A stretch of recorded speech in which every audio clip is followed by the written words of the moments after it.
নীরেন্দ্রনাথ চক্রবর্তীর লেখা অমলকান্তি। অমলকান্তি আমার বন্ধু।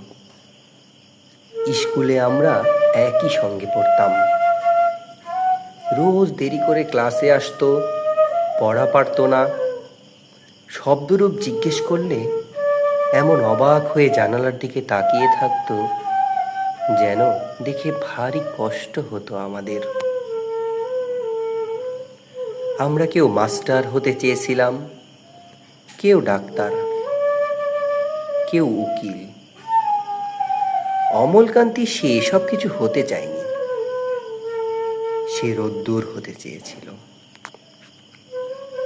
ক্ষান্ত বর্ষণ, কাকডাকা বিকেলের সেই লাজুক রোদ্দুর, জাম আর জামরুলের পাতায় যে নাকি অল্প একটু হাসির মতো লেগে থাকে। আমরা কেউ মাস্টার হয়েছি, কেউ ডাক্তার, কেউ বা উকিল।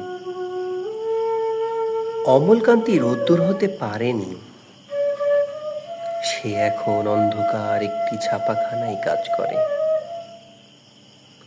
মাঝে মধ্যে আমার সঙ্গে দেখা করতে আসে, চা খায়, এটা ওটা গল্প করে, তারপর বলে উঠি তাহলে।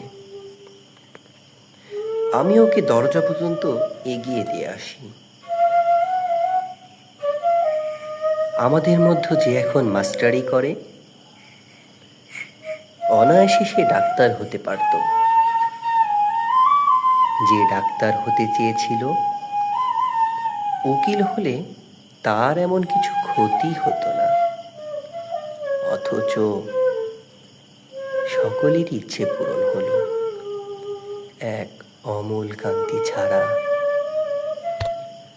অমলকান্তি রোদ্দুর হতে পারেনি।